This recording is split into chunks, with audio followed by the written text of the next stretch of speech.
But is that person going to be there, or are we? You can start whenever. Yeah. I can keep both cameras. Are you rolling now? Yeah. But we'll cut that Yeah, out. I know. I do that too, but I don't like the soft roll. Do you want them to be quiet? They're okay talking. It's fine, yeah. Okay. All right. Well, let's start officially. Okay. When you're approaching this project with Edward, do you think that this is the beginning of, or not the beginning, but it's a signal of a consistent relationship that will continue to occur throughout both of your careers now that you've got two in the bank? It's kind of interesting because we didn't talk about it that way, but as soon as we finished this and we were sort of, sending it out into the world, sending Watermark out into the world, we started sort of getting into this dangerous territory of talking about, so maybe we should do something again. And both Ed and I are trying to take a bit of a sabbatical right now. Maybe not a whole year, but a break, because it's been, I would say this is probably the most intense film that I worked on, especially in editing, because trying to find a way of interweaving 20 different threads that could not be traditionally narrative, like they couldn't have a narrative arc because there were too many of them, it was intense. So I'm tired, but I also think that it's a pretty rich relationship, and I think there are points of contact in the way that Ed and Nick and I work, and so one of the reasons that he was drawn to our work before Manufactured Landscapes, and one of the reasons that we were drawn to his photographs, is because we inhabit that same non-didactic place, I think, in our work. And so bringing those two together, it was really, it was unexpectedly sort of resonant with Manufactured Landscapes. We didn't expect it would have the response that it did. And in this case, we were more, in Watermark, we were more aware of that as a very deliberate approach to the vastness of the subject. And each time there's a kind of multimedia component, because obviously you have the photographs that are taken, you have the books that are published. This time you have the installations that you've made in addition to it. Like, is it the type of thing where you shoot so much, you have so much material that it's going to continue to grow in a multimedia way? I think there will be more lives of this, iterations of this project, simply because we live in that world now where those threads are much more possible and indeed kind of necessary in terms of getting it out there. I think that in terms of, for Ed, it's probably the body of work that is the strongest part. And for us, the strongest part is the film. But the fact that they all kind of inform each other is really nice. That didn't happen with Manufactured Landscapes. The book came out, the China book came out at around the same time, but it wasn't, Ed had already done most of his shooting in Manufactured Landscapes by the time we went to China with him. That was his last trip. Whereas in this case, he had only just begun this project. So we really went on that journey together, and were able to plan a bit more in terms of releasing things at the same time. What was the nitty-gritty of co-directing this time around? Like, how did you kind of divide those, or was it more organic?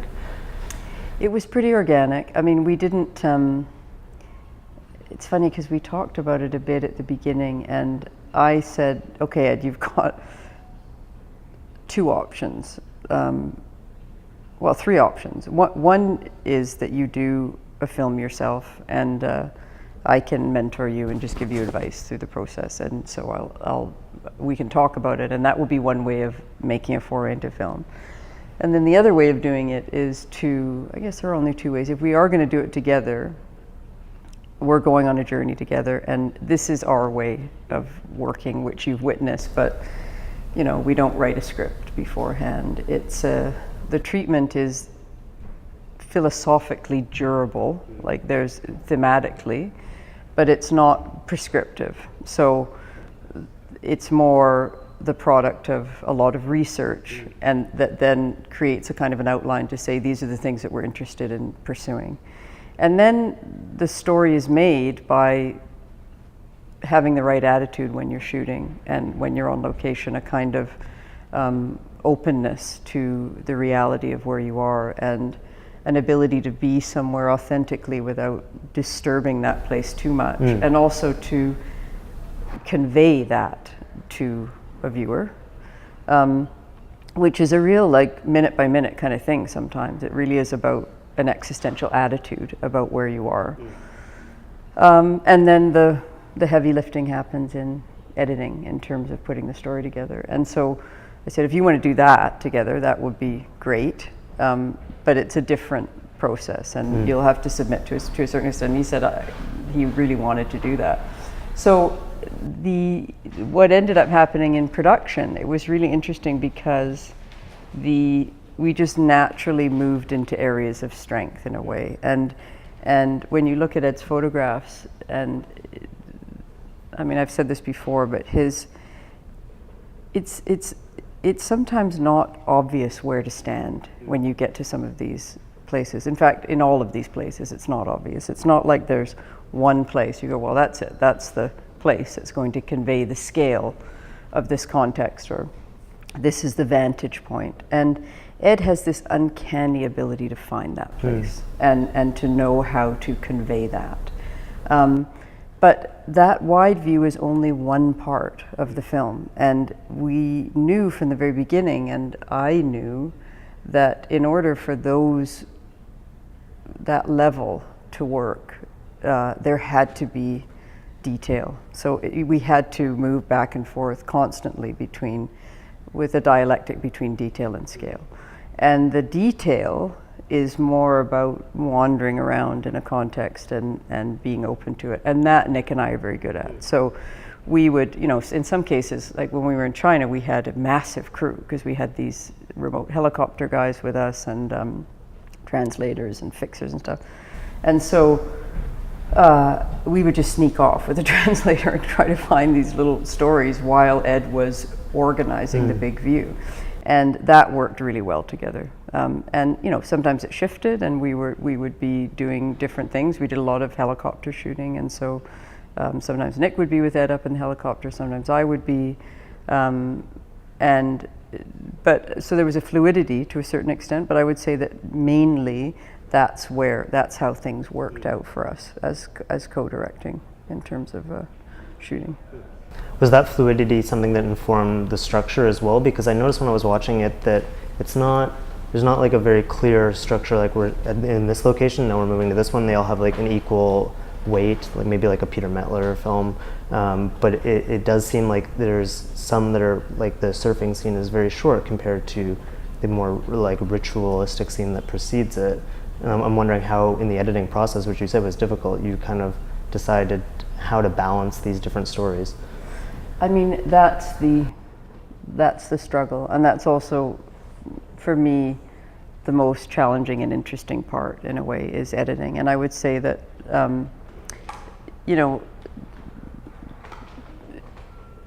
film is really deeply collaborative, right? So I would say that in research and in production, it was really Ed, Nick DePonce, and myself who were constantly sort of throwing all of these ideas around. And Nick, as the person who was interpreting cinematographically these scenes and the detail, like he was sort of in both all the time. But in the edit room, it really was Roland Schlimm, who also edited Manufactured Landscapes, and I in the trenches. And Ed was really busy putting the exhibitions together and the book. And so he couldn't be in there in the day-to-day, and he would come in for screenings with Nick. But Roland and I were in there every day, and it's a similar process for every film that we do, but we log all of the footage first, so watch everything, which in this case was like 230 hours, and then start just whittling it down. And it really becomes a question of rhythm and flow. So in some cases, stories that ended up being a bit longer, if you were very linear about, we're going to give 5 minutes to each of these stories, that would begin to feel predictable as a structure and arbitrary, right? So, but I wanted the rhythm of it to flow a bit like a river. And I also wanted there to be illumination through juxtaposition. So by putting things together, they sort of shone on each other in a particular way. Like at the beginning, you see this, this silt release, and then you're in a desert essentially, and then the Kumbh Mela going to the surfing derby, or these transitions that kind of, you're not really sure where you are for a moment, and then you start to be aware of the thematic strains that are encompassing all of these stories. So that was very deliberate, and Roland has an incredible, he's a musician, right? So he has an incredible sense of visual rhythm, and that I was an editor, like a copy editor in the past with language in my old life, so I'm very attuned to rhythm as well, and that was something that was really important. And it's just a question of keeping going. Like if I told you how many iterations or different combinations of those stories we had, I think we had 60, 70 cuts, and there were a lot. We edited for a year, so it just is a question of moving things around and looking at how they influence each other and how they feel together. That's how it ends up happening. I did know when I saw the Stikine River sequence that I wanted that to be at the end, and we sort of worked around that a bit. But that was sort of clear. But other than that, not. Was that just intuition, or was there kind of a symbolic function that it had? No, it was intuition. It was when I first saw that, when I looked at that sequence, which is unbelievable because it's one long shot, and in a way it's like a reference to Manufactured Landscapes, but it was trying to, the whole film is meant to be immersive, but that particular scene is really meant to say, well, this is a river before we mess around with it. Like, this is a river in nature. This is what a river is meant to be like. That flowing, meandering, not linear thing. And so it was both symbolic and after seeing it. Just like when we shot that factory shot in Manufactured Landscapes, I knew as soon as we had shot it that if it worked, it was going to be the beginning of the film, because it was this kind of perfect example of translation of scale into a time-based medium. So when you're deciding how to deal with these in a non-didactic way, is there ever a moment where you're thinking, if maybe we had a little explanation in that moment that would benefit it? Or is it a struggle at this point, or are you just so accustomed to that format that? No, we always push it too much. Like, I always get to a point where there's too much information. We did cuts where there was a lot more narration and information, and it became, I think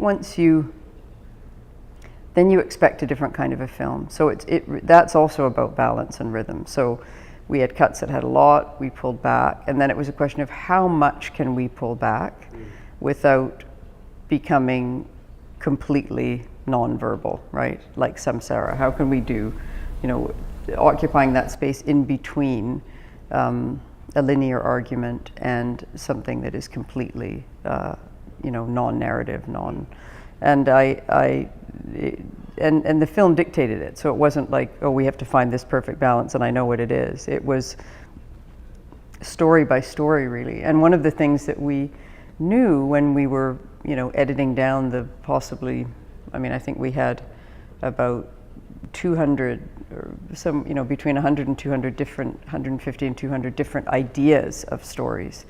We told ourselves that in order for them to be part of the film, they had to be visually compelling. And also you had to be able to describe them in 1 or 2 sentences. Otherwise, you'd spend so much time on backstory trying to figure it out. Owen's Lake was the most complicated thing to explain because, you have to talk about a river was redirected, a lake dried up, but in the process of the river being redirected, people were displaced, and there were a series of stories there, and that was very hard to figure out. At one point we opened that scene with that Chinatown scene where Roman Polanski cuts Jack Nicholson's nose, and what does he say? You're nosy. You're cat. You're pretty nosy. Yeah. Anyway, and then that was from another era, so it didn't work. But so that was part of that's how it worked. And the non-didactic thing. A lot of documentaries are pretty linear, and they are great because it's a form that works. But I find often that those arguments are reductive, necessarily so. Clarity requires reduction, right? Because reality is not. It's messier and more complicated and ambiguous, and I'm much happier sort of inhabiting that ambiguity and illuminating it rather than trying to dispel it, Do you think that it's like a productive tension, though? I was thinking, I rewatched Manufactured Landscapes, and there's a moment where Ed talks about how he doesn't want the pictures to tell someone what to look at because it will change how they look at the world, hopefully. That's something that kind of comes up in Act of God at the beginning as well, this idea of how you perceive things. But there's also this other theme through your work, which is the artist in their art, they can't say everything that obviously they're thinking, and sometimes that can result in misinterpretation, like in the Shelby Lee Adams. So is that a kind of a tension, like you want to keep that abstraction, that poetry, but there's also, then you're opening it up to maybe misinterpretation or... Yeah, but I would argue that there is no such thing as misinterpretation, because it's not like we're trying to get a clear message across, and it's always easier for somebody to say, what are you trying to say with this film? And you say, well, I'm trying to say this, and then, well, if you're going to say that, then just say that. Like, it's a thing. The film has to be a thing in itself. It has to be an experience in itself, and also, I think, a work of art in itself. So that and art is, it's a rich arena because it can create a lot of different responses at the same time. You know, the emotional response, the intellectual response, the visceral response, and also just something that is, if it was paraphrasable, it wouldn't be what it is, because then it would just be that thing that you paraphrased. It would be, so I mean, I find that very interesting. There is something irreducible about it. And I think we've always wanted our work to be the same. So I'm always fascinated when somebody comes up with a completely different interpretation. Like, there was a woman who saw Manufactured Landscapes, and she, when that opening factory shot, what she was thinking, she said, I saw that and I thought, what a company. Now that's a company. And I just thought, that's incredible. Like, I love that. I mean, most people look at that and have this feeling of increasing dread and horror at our scale of operation on the earth. But I mean, that's interesting to me. That's not something that I take offense at. I was thinking of Tu Vas Bien when I saw that, the guitar, like when it goes back and forth, but it's like a similar shot in like a commercial space as well. Yes. So yeah, I guess there's never-ending interpretation. Exactly.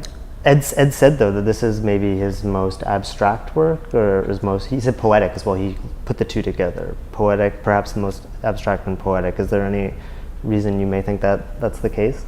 Well, I mean, I thought it was fascinating when Ed sort of figured out that he could really only convey water by getting up high. And that, you know, the efforts we went to get up high in different locations, in different contexts were, you know, pretty arduous, like the helicopters, the 50-foot pole, the lifts, everything, the remote helicopters. And I think the result of that was that you get this kind of view that can toggle back and forth between something that is completely abstract and then something that is actually quite narrative in some cases, or has all of these potential narrative threads.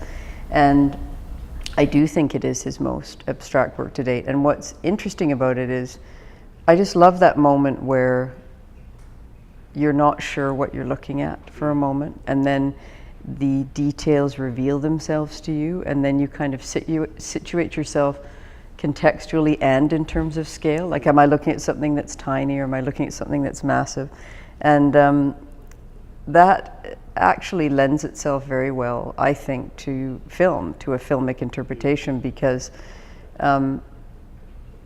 it keeps you paying attention when you're not sure where you are. And you can't do that too much, because then people get tired of doing all of that work. But those little moments where you're not quite sure of what is happening, I think open up a response.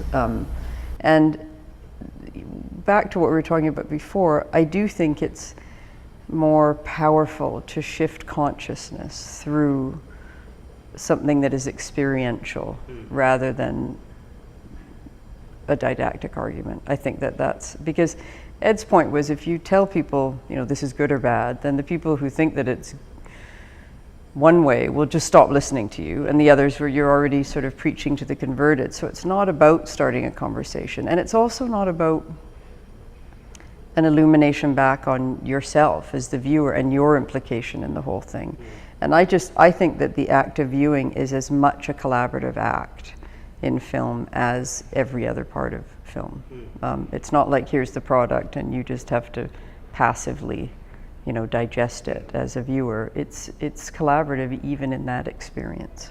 Well, that last shot is very embodied. Like, it almost requires a spectator to feel like they are in some ways like moving with the river. Yeah. I'm curious though about something that came up in the Shelby doc. You've got aerial photography in there as well, and it seems like it's in a lot of your work. And I'm wondering what you think theoretically about when you do get up into that helicopter, when you are shooting from above. You know, it's interesting because it is this, it's not just a bird's eye view, but it's sort of a privileged viewpoint. In that case, in the Shelby film, the whole metaphor of the woods is so pervasive in interpretations of that culture, right? That you don't know what's going to happen in the woods when you get into the woods. And there was something to me about that was very powerful, but also something to be questioned, right? So those aerials, and that was literally Nick with a harness hanging out of a plane. You know, he has a fear of heights. I guess he doesn't anymore, but that was pretty perilous. Like, we didn't have the money for a helicopter or anything for that film. But I do feel like there is this thing about you're here and then you go down into something, and it allows you to have that movement. I also think it kind of draws attention to the fact that, like, the Shelby film is all about problems of representation, and those problems extend as much to us as the filmmakers and you as the viewer as they do to him as a photographer and the people who view his work. And that sort of power relationship, which I've often said is the inverted triangle, because the subject's always on the bottom and the viewer and the filmmaker or the photographer are on the top. And I'm very aware in our work of the ethical implications of our presence somewhere. And always thinking about that when we're shooting and when we're editing, because I do think that if you are not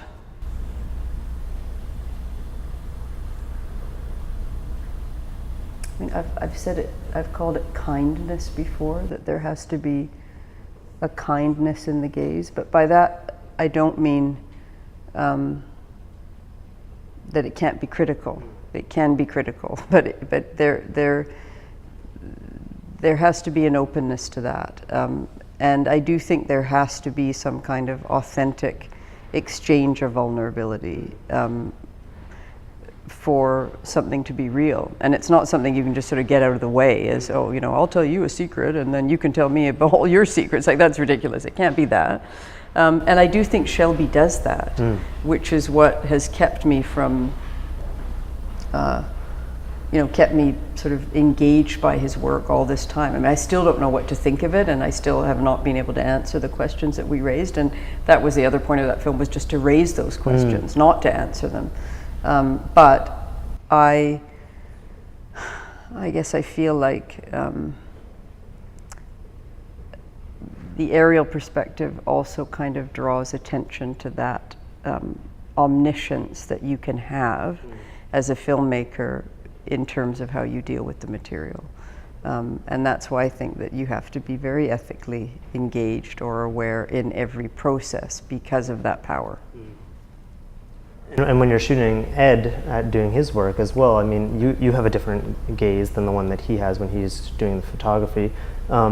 Do you feel like you can raise different viewpoints? I think with Shelby, you obviously have the critics that you bring in to kind of raise questions. But working with Ed, is there ever moments where maybe your perspective literally and figuratively differs from his, and you can have the space to include that? Yeah, that's interesting, because in manufactured landscapes, I deliberately didn't focus on that, on, what is the frame we're looking at, or, whose frame, how much are you interfering with the frame kind of thing, because we did it so extensively in Shelby, but also because I wanted to refer to it in a more, in a subtler, more unconscious way. So that in manufactured landscapes, that opening where you go from, the lineup of workers, and then you realize that Ed is taking a picture of them, and then you see somebody looking at that picture in a gallery. There are all these different iterations of frame, and it just kind of sets you up as a viewer to say, okay, I'm not really ever sure whose perspective I'm looking at here, which should be the case with all documentary film, I think, that you, not to be suspicious of perspective, but to be aware that we are talking about perspective. I think that there's still a kind of default to an acceptance of journalistic objectivity in the form, even though most people, if you ask them seriously about it, they would never claim that objectivity is possible. They still default into that. You have a narrator telling you, and you don't question what the narrator is saying. You take it to be true, right? So I feel like that's always an issue to some extent in our films, because it just is part of the form. But when we're filming Ed, I mean, it's kind of interesting, because in manufactured landscapes, he was the author more than a traditional subject. And in this film, he's there even less in some ways, because he's there as this person who's introduced as working on the book and getting the photographs ready for that, which is exactly what he was doing at the time that we started filming. But we were very careful about not having him arbitrarily in a landscape. Just like we were very careful about not having arbitrary cutaways to photographs for no reason, right? I mean, if we're there in the same place and we're filming, like the Colorado River Delta, for example, why would we just cut to a still of that when it's the same frame and we're interpreting it filmically or cinematographically at that point? There's no reason to include the stills. And it was kind of an interesting reflection, because when Peter Mettler and I were talking about manufactured landscapes before we went to China and trying to figure out how do we intelligently convey or translate the meaning of these photographs into the medium of film, at one point he suggested, well, let's just not show any photographs. And I said, that's really interesting, but we're not there yet. Like, that's not, it has to be at about an interplay to some extent between the vision of his frame and our extrapolation of it from it. But in this film, that's much less the case. So we were able to pull back, and there are not many photographs in the film. There are photographs that are of places that we didn't go to that expand a particular theme, like waterfront, for example. But so I guess that's a long answer to that question, because it's not.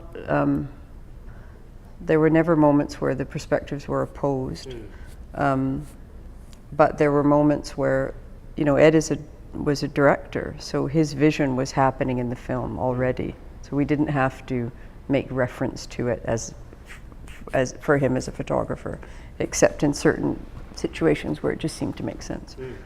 There's one shot that sticks in my mind. It's where it's a film about marks that you leave as one half of the equation, and you see the bin of the waste that's coming out of Ed's work, and that's interesting to me, because this is a film that's not about the gallery the way that Manufactured Landscapes was, or seeing those presented. It's about the kind of labor of not just shooting, but the actual labor of making it, and labor is an interesting theme in your work as well, be it the artist or something like Payback. I was wondering why focus on, in Watermark, that process in the life cycle of the work. Well, I think because it was a different. From the very beginning, the same grappling that Ed was doing with how to organize the book was the grappling that we were doing of how to organize the film. And we shot a lot in the studio of him and Marcus, and him trying to figure out, if I do these 5 categories or 4 categories, which were, source and control, which are obvious, distressed landscapes, waterfront, which encompasses the Kuumela as much as the surfing derby, or the people living in those weird places that are constructed waterfront. And then agriculture and aquaculture, because agriculture is such a huge draw of fresh water. Those were the categories, and he kept trying to figure out whether he was being too reductive by putting everything into those categories, or whether there was another category that he was missing, or should he be a bit more oblique about the categories, and also his struggle between being poetic and giving information, because at one point he thought, maybe I'll have the photograph on one side and then there'll be an explanation of what you're looking at on the other. Because if you're looking at, subsidence, for example, in the Sacramento Delta, you only understand that photograph if you know that, we're talking about land that is a number of feet, I don't know how many it is, maybe 17 feet below sea level. But it takes a lot to understand that, right? So he was grappling with that. In the end, his juxtapositions were more poetic, and the information is in the back of the book.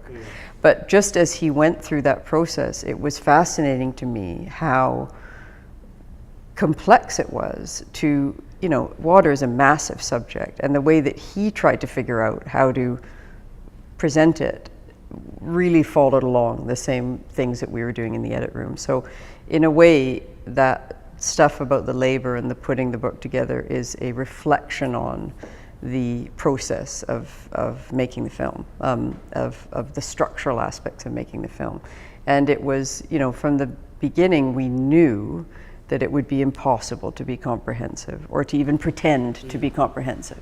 So instead of trying that, finding these little stories that were iconic of a bigger, iconic sort of representations of a bigger issue, like industrial water. So industrial water became represented by the tanneries of Dhaka. Source became represented by northern British Columbia and the Stickeen watershed, et cetera, et cetera. So anyway, that's how that worked.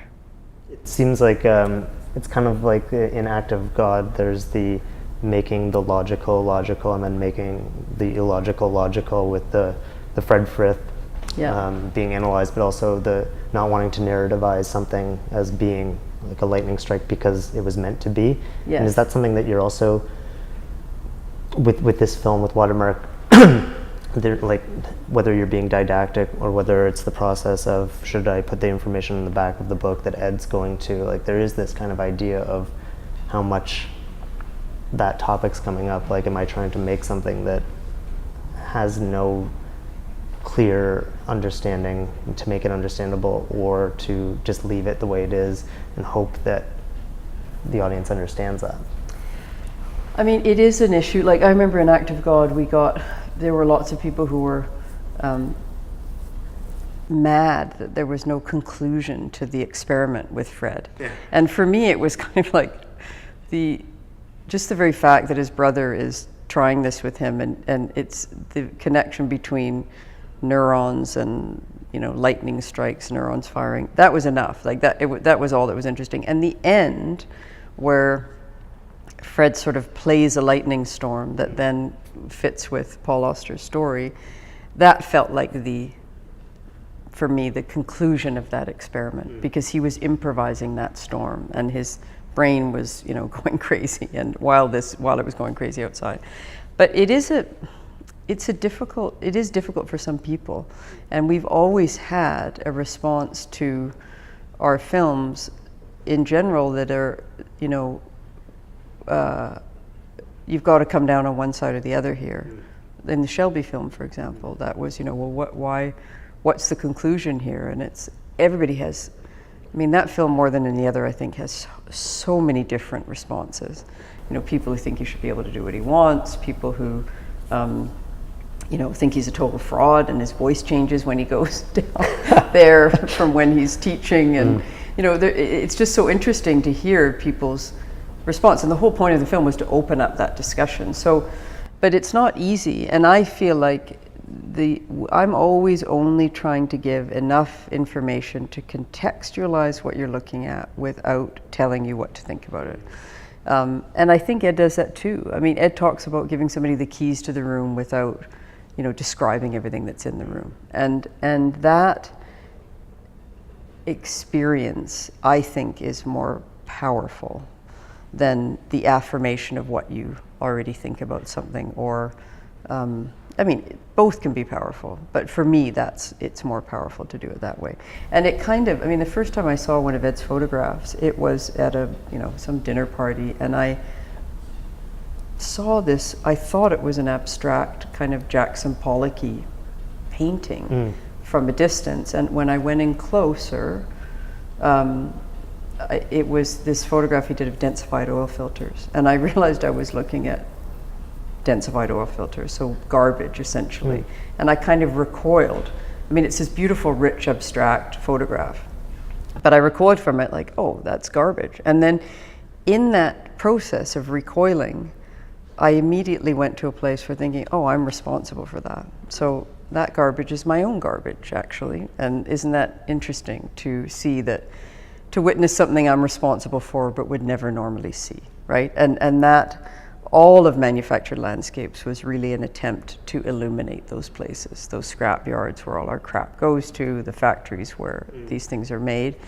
And that somehow by witnessing those places, it would allow you to reflect on your own participation in that. And that's how I responded to his work. And so I feel like in this film, the existential moments that you're dropped into as a viewer with, you know, the abalone farmer or the rice paddy guard or the people on the Kumela who are having these intensely private spiritual moments surrounded by 30 million other people. Those open things up in a different way than a more traditional narrative stream, I think. So it's quite deliberate as an approach, even though it may not be, you know, the most popular or easiest approach. Are you drawn to these kind of intimate, small moments particularly? Do you find yourself like that's what interests you the most? It's about the relationship between the two. I mean, I love those moments. Like and for me, they're crucial to the film working. Like there are moments where, you know, when the workers are eating their dinner before they go to work, you know, seeing them in those places. Like when we were in China the first time, we didn't have the access that we did this time. We had way more access this time. And I just feel like without those little sort of quotidian moments that we all can recognize, they're part of all of our lives. That's what connects us to those people. I love it when the abalone farmer, when his wife asks him, what are we gonna have for lunch? And then he just pulls up this basket that they just have sort of at the side of the house and, you know, picks out some snails and cooks them for lunch. Like, to me, those are crucial moments to root the wide view, the you know, the view from the sky, because I think that view would float away without those details, those intimate details. And there's also the literal zooming. We haven't talked about that occurs. I mean, possibly because you're shooting 5K. I mean, was the decision to shoot in such high resolutions to give yourself that ability to, I guess, either go into something, an image, or to come out from it? I know that Ed's, 16 megapixels? Like, I mean, it kind of requires it so it doesn't jar the viewer, but I'm curious, that technique, what it means to you. I mean, it was very much a question of how do we, in film, match the resolution of Ed's photographs. So that was one reason why we tried it. We wanted that. It was a hand-assembled prototype when we got it. And it was the weirdest little, I mean, it's a box. I'm sure you've seen them now. It's very hard to hold. Like, it's not ergonomically designed for documentary work at all, actually. So Nick had to modify it quite a lot. And we had terrible problems with sound in the beginning because there was no sound recording. So we had to do, you know, a double system, and that was kind of complicated because we weren't sure what to record on. So we had some recorders that sort of worked and didn't work. And in the end, we got a whole other camera to be the more documentary camera. So when Nick is walking, but we took them both everywhere. So they were, and that, you know, the capacity of us when we're shooting in 5K to be able to move around the frame and without a loss of resolution was incredible in editing. We didn't do it that much in the end. Nick has a pretty good eye for balance, but it was just trying to create something that cinematically had the same resolution.